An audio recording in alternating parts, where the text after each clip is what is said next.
자, 그 다음에 우리가 이제 또 고려할 것 중에 하나가 뭐냐면 색상과 톤, 뭐 이런 것을 고려를 해야 됩니다. 색상은 특히 회화에서는 굉장히 중요한 파트입니다. 색이 아주 뽀사시하다. 그런 표현이 맞는지 모르겠는데 그런 표현처럼 이쁘고 귀엽고 그럴 수도 있겠죠. 또 반대로 굉장히 강렬한 색상들이 들어가가지고 우리의 눈을 충격받게 하는 그런 색상을 사용하는 화가들도 있습니다. 또 아주 차가운 색깔, 어두운 색깔을 써서 우리가 그 사람의 그림을 보면 굉장히 마음이 다운이 되고 어두워지고 우울해지는 경우도 있을 수 있습니다. 그런 작품들이 많거든요. 예를 든다면 마크 로스코의 이 블루 시리즈 같은 것들을 보면 굉장히 색깔이 어둡습니다. 다른 것은 볼 게 없어요. 그냥 그 그림에서는 색상이 가장 메인 포인트거든요. 그러면 그 그림을 볼 때 그 파란색을 보고 보라색을 보면서 많은 사람들이 눈물을 흘린다고 합니다. 실제로 로스코는 그 당시 그 그림을 그리고 그 색을 썼을 때 우울증에 굉장히 고생을 했다고 이야기를 합니다. 그만큼 색상이라는 것은 굉장히 중요한 부분이죠. 강렬한 색상을 쓰는 예를 들어서 마티스, 반 고흐 그도 마찬가지죠. 그만큼 우리가 그 그림을 봤을 때는 절대 잊어버리지 않게 되는 거죠. 색상이라는 것이 그렇게 강렬한 겁니다. 또 색상을 굉장히 과학적으로 쓰는 작가들도 있는데요. 칸덴스키 같은 경우도 바로 그런 케이스일 것 같습니다. 모든 색상의 팰럿을 아주 적절한 크기와 위치 이런 걸 통해 가지고 배열을 하고 추상적이지만 우리의 어떤 감정이 한쪽으로 확 치우치지 않는 그런 밸런스를 잘 맞추는 그런 작가가 칸딘스키가 아닌가. 색을 굉장히 잘 쓴다라는 생각이 듭니다. 그러면 피카소는 어땠을까요? 제 개인적인 의견인데요. 피카소는 컬러에 대해서는 다른 사람과는 비교가 잘 안 됩니다. 색상보다는 그 사람은 그 어떤 개념, 쉐입 이런 부분에 더 장점을 가지고 있었죠.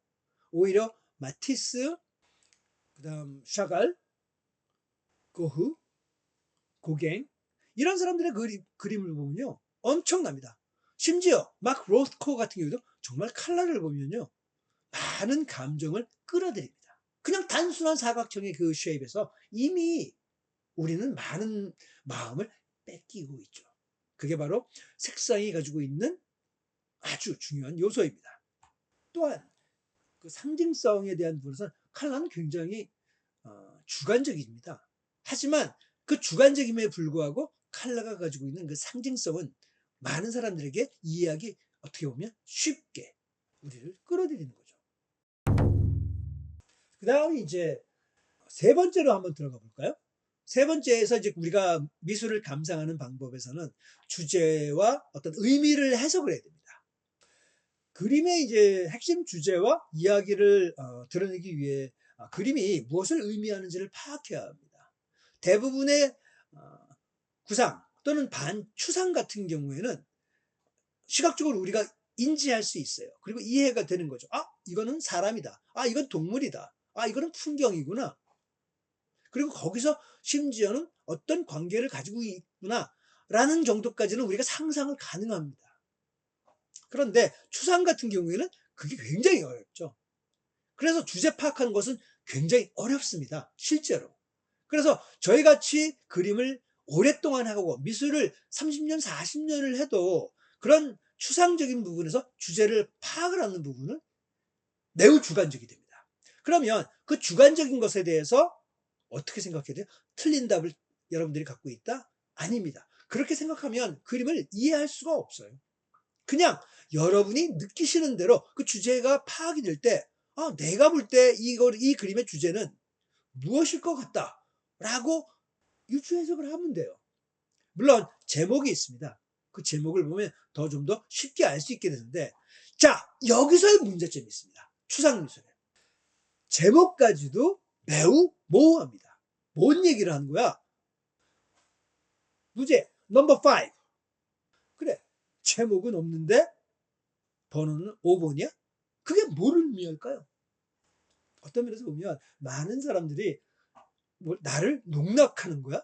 라고 생각하실 수도 있고요. 저 또한 그런 부분에서는 좀 아니다라고 생각해서 조금 더 구체적인, 좀 더 생각할 수 있는 그런 주제를 어, 제목으로 정하긴 하는데요.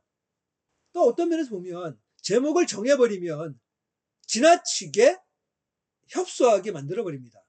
제가 전달하고자 하는 메시지, 즉 보는 사람의 입장에서는 다양하게 보고자 하는 그런 의도를 가지고 있음에 불구하고 제가 제목을 조금 더 구체적으로 정의해버리면 사람들은 다 그쪽으로 몰려버린다는 아이러니가 있는 거죠. 자, 그렇다면 그 주제를 파악하는 거를 넘어서 그림에서 이제 맥락을 한번 연결을 시켜야 됩니다. 작품의 더 깊은 의미를 이해하기 위해서 작품의 주제, 그리고 작가는 누구였고, 그 다음에 역사적으로 또는 문화적으로 맥락과 시각적 정보를 연결해야 됩니다. 그때 이제 도스들이 주로 얘기하는, 우리가 잘 알고 있는 고는 왜 자살을 했을까? 길을 왜 자른 거야? 고는 도대체 어떻게 해서 이런 색깔의 그림을 그리게 됐지? 왜 노란색을 이렇게 강하게 써? 이런 부분이 궁금하게 되는 거거든요. 그랬을 때 이제 작가의 그 설명에 대해서 거기 안내문이나 이런 걸 통해서라도 우리가 이해할 수 있게 되겠죠. 그리고 우리가 그런 부분을 미술사에서 이제 공부를 하게 되는 겁니다. 하지만 그게 미술을 감상하는 거에서의 전부가 아니라는 거죠. 어떻게 보면 마이너예요. 그리고 이제 예를 든다면 게르니카, 피카소의 게르니카가 있어요. 게르니카를 왜 그렸을까요? 막 이상하게 생긴 막 뚝딱뚝딱 사람들은 쓰러져 있고요. 거의 회색 톤의 이런 그림들. 이걸 보면서 뭘 느꼈을까? 였습니다. 그런데 그때 그 게르니카, 피카소의 게르니카의 작품은 역사적으로 굉장히 중요한 사건을 다루고 있는 아주 정치적인 작품이면서 전 세계 사람들에게 작가 한 사람이 전쟁의 부당성에 대한 부분, 그리고 파시스트와 나치즘에 대한 저항, 이것을 알리려고 한 그런 작품입니다. 굉장히 의미가 있는 작품이었죠. 역사적인 그런 맥락을 전달하고자 하는 거, 그걸 한번 보셔야 될 필요 있고 그걸 이해해야 될 필요가 있습니다. 그러니까 그 맥락이라는 부분에서는 이제 우리가 일반적으로는 공부할 수 있고 쉽게 많은 정보를 얻을 수는 있습니다. 그런 부분에서 그런 것들을 이해하면 작품을 작가가 왜 이렇게 해야 됐는지, 왜 이런 그림을 그려야 했는지를 이해하는데 좀 더 쉽게 이해가 되실 겁니다. 그 다음에 이제 작가의 의도를 좀 고려를 해봐야 됩니다.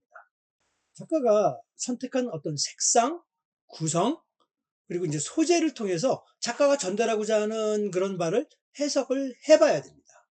예를 든다면 아까 마크 로스콜을 말씀드렸지만 그 사람은 굉장히 추상적인 작품입니다. 그 추상적인 작품에서 왜 저런 색깔들의 컨비네이션을 썼을까? 그걸 한번 우리가 생각해 봐야 되고요.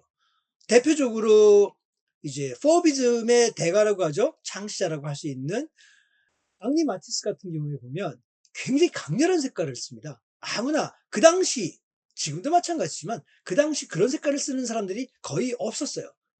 오죽했으면 야수다, 괴물이야 라고 생각할 만큼 야수파의 그 작품들의 색깔은 강렬했습니다.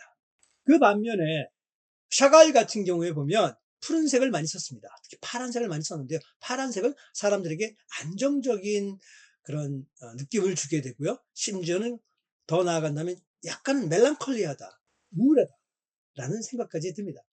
근데 그 이유가 그가 살던 시대의 러시아, 거의 망해가던 시대였죠. 힘이 빠지고 가난한 사람들은 더 가난해지던 그런 환경과 시대에 살던 그런 사람들의 입장에서는 그 파란색이 당연할 수밖에 없어요. 굉장히 우울한 시대에 살았습니다.